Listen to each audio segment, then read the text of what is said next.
ಬೇಸಿಗೆ ರಜೆ ಮುಗಿಸಿ ಶಾಲೆಗೆ ಮರಳಿದ ಮಕ್ಕಳಿಗೆ ಅದ್ದೂರಿ ಸ್ವಾಗತ ಕೋರಿದ ನ್ಯೂಟನ್ ಸರ್ಕಾರಿ ಶಾಲಾ ಶಿಕ್ಷಕರು.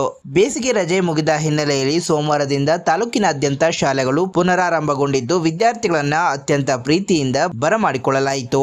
ಬೈತಮಂಗಲದ ಹೊಸ ಬಡಾವಣೆಯ ಸರ್ಕಾರಿ ಕನ್ನಡ ಹಿರಿಯ ಪ್ರಾಥಮಿಕ ಶಾಲೆಯಲ್ಲಿ ಮಕ್ಕಳನ್ನ ಹೂವು ತೋರಣಗಳಿಂದ ಸಿಂಗರಿಸಿದ ಶಾಲೆಯ ಗೇಟ್ನಲ್ಲಿ ಆರತಿ ಬೆಳಗಿ ಸಿಹಿ ನೀಡಿ ಸ್ವಾಗತಿಸಲಾಯಿತು. ಇದರಿಂದ ಶಾಲೆಯ ಮೊದಲ ದಿನವೇ ಹಬ್ಬದ ವಾತಾವರಣ ಸೃಷ್ಟಿಯಾಗಿತ್ತು. ಈ ಕಾರ್ಯಕ್ರಮದಲ್ಲಿ ಮಾತನಾಡಿದ ಗ್ರಾಮ ಪಂಚಾಯಿತಿ ಮಾಜಿ ಸದಸ್ಯೆ ಸುಕನ್ಯಾ ಜಯಕುಮಾರ್, ಇಂದಿನ ಸರ್ಕಾರಿ ಶಾಲೆಗಳಲ್ಲಿ ಸಕಲ ಸೌಲಭ್ಯಗಳಿದ್ದು ಗುಣಮಟ್ಟದ ಶಿಕ್ಷಣ ಮತ್ತು ಸಂಸ್ಕಾರ ನೀಡಲಾಗುತ್ತಿದೆ. ಪೋಷಕರು ಖಾಸಗಿ ಶಾಲೆಗಳ ವ್ಯಾಮೋಹಕ್ಕೆ ಬೀಳದೆ ಸರ್ಕಾರಿ ಶಾಲೆಗಳಿಗೆ ಮಕ್ಕಳನ್ನ ಸೇರಿಸಬೇಕು ಎಂದು ಕರೆ ನೀಡಿದರು. ಇನ್ನು ಶಾಲೆಯ ಮುಖ್ಯ ಶಿಕ್ಷಕ ರಾಮಚಂದ್ರಪ್ಪ ಮಾತನಾಡಿ, ನಮ್ಮ ಶಾಲೆಯಲ್ಲಿ ಪಠ್ಯಪುಸ್ತಕ, ಸಮವಸ್ತ್ರ, ಬಿಸಿ ಊಟ ಸೇರಿದಂತೆ ಎಲ್ಲಾ ರೀತಿಯ ಸೌಲಭ್ಯಗಳನ್ನ ಉಚಿತವಾಗಿ ನೀಡಲಾಗುತ್ತಿದೆ. ಜಾಗತಿಕ ಮಟ್ಟದ ಶಿಕ್ಷಣಕ್ಕಾಗಿ ಕನ್ನಡ ಮತ್ತು ಇಂಗ್ಲಿಷ್ ಎರಡು ಮಾಧ್ಯಮಗಳಿದ್ದು ಪೋಷಕರು ಇದರ ಸದ್ಬಳಕೆ ಮಾಡಿಕೊಳ್ಳಬೇಕು ಎಂದು ಕಿವಿಮಾತು ನುಡಿದರು. ಈ ಸಂದರ್ಭದಲ್ಲಿ ಶಾಲಾ ಸಮಿತಿಯ ಅಧ್ಯಕ್ಷರಾದ ಸರಿತಾ ರಮೇಶ್, ಶಿಕ್ಷಕರಾದ ಪ್ರಸನ್ನ ಕುಮಾರ್, ಅರುಣಾ, ಜಯಶ್ರೀ, ಗೀತಮ್ಮ, ಪೋಷಕರಾದ ವಾಸು, ವೆಂಕಟೇಶ್, ಮುನ್ರಾಜು ಸೇರಿದಂತೆ ಹಳೆ ವಿದ್ಯಾರ್ಥಿಗಳು, ಸಿಬ್ಬಂದಿ ಮತ್ತು ವಿದ್ಯಾರ್ಥಿಗಳು ಇದ್ದರು. ನಾವು ಸರ್ಕಾರಿ ಶಾಲೆಯಲ್ಲಿ ನಾವು ಓದಿದೀವಿ. ಅದೇ ನಮ್ಗೆ ಈ ತರ ಇಲ್ಲ, ನಮ್ಗೆ ಈ ತರ ಏನು ಇಲ್ಲ. ಇವಾಗಿರೋ ಮಕ್ಕಳಿಗೆ ಸರ್ಕಾರ ಒಳ್ಳೆ ಕೊಟ್ಟಿದ್ದಾರೆ. ದಯವಿಟ್ಟು ಎಲ್ಲರೂ ಗೌರ್ಮೆಂಟ್ ಶಾಲೆಯಲ್ಲೇ ಸೇರಿಸಿ ಇಂಗ್ಲಿಷ್ ಮೀಡಿಯಂ ಎಲ್ಲ ಅವರೇ ಹೇಳ್ಕೊಡ್ತಾರೆ. ಪ್ರೈವೇಟ್ ಗಳಲ್ಲಿ ಫೀಸ್ ಕಟ್ತೀರಾ ಅಷ್ಟೇ, ಮತ್ತೆ ಅಲ್ಲೇನು ಭವಿಷ್ಯತ್ ಇರಲ್ಲ. ದಯವಿಟ್ಟು ಸರ್ಕಾರಿ ಶಾಲೆಯಲ್ಲಿ ಎಲ್ಲಾ ಪೇರೆಂಟ್ಸ್, ಎಲ್ಲಾ ತಾಯಿ ತಂದೆಯರು ಗೌರ್ಮೆಂಟ್ ಸ್ಕೂಲ್ ಅಲ್ಲೇ ಸೇರಿಸಿ ಅಂತ ನನ್ನಲ್ಲಿ ಒಂದು ಮನೆ.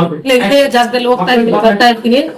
ತುಂಬಾ ಶಿಸ್ತು ಮತ್ತೆ ಸ್ವಚ್ಛತೆಗೆ ತುಂಬಾ ಆದ್ಯತೆ ಕೊಡ್ತಾರೆ ಉಪಾಧ್ಯಕ್ಷರು ಮತ್ತೆ ಶಾಲಾ ಶಿಕ್ಷಕರು. ಒಳ್ಳೆ ಅಭಿವೃದ್ಧಿಯಲ್ಲಿ ನ್ಯೂಟನ್ಸ್ ಸರ್ಕಾರಿ ಶಾಲೆ ತುಂಬಾ ಚೆನ್ನಾಗಿದೆ. ದಯವಿಟ್ಟು ಎಲ್ಲಾ ಮಕ್ಕಳು ಇಲ್ಲೇ ಸೇರಿಸಿ. ನಮ್ದು ಸರ್ಕಾರಿ ಕನ್ನಡ ಮತ್ತು ಆಂಗ್ಲ ಮಾಧ್ಯಮ ಹಿರಿಯ ಪ್ರಾಥಮಿಕ ಶಾಲೆ ನ್ಯೂಟನ್ ಬೇತಮಂಗಲ. ಈ ಶಾಲೆಯಲ್ಲಿ ಸರ್ಕಾರದಿಂದ ಎಲ್ಲಾ ಸೌಲಭ್ಯಗಳು ಸಿಗ್ತಾ ಇದಾವೆ. ಕ್ಷೀರಭಾಗ್ಯ ಮತ್ತೆ ಹೊಟ್ಟೆ, ಮಧ್ಯಾಹ್ನದ ಬಿಸಿ ಊಟ, ಶೂ ಮತ್ತು ಸಾಕ್ಸು, ಯೂನಿಫಾರ್ಮ್ ಹಾಗೂ ಉಚಿತ ಪಠ್ಯ ಪುಸ್ತಕ ಮತ್ತು ಸಮವಸ್ತ್ರ ಎಲ್ಲವೂ ಕೂಡ ಉಚಿತವಾಗಿ ಸಿಗ್ತಾ ಇದೆ.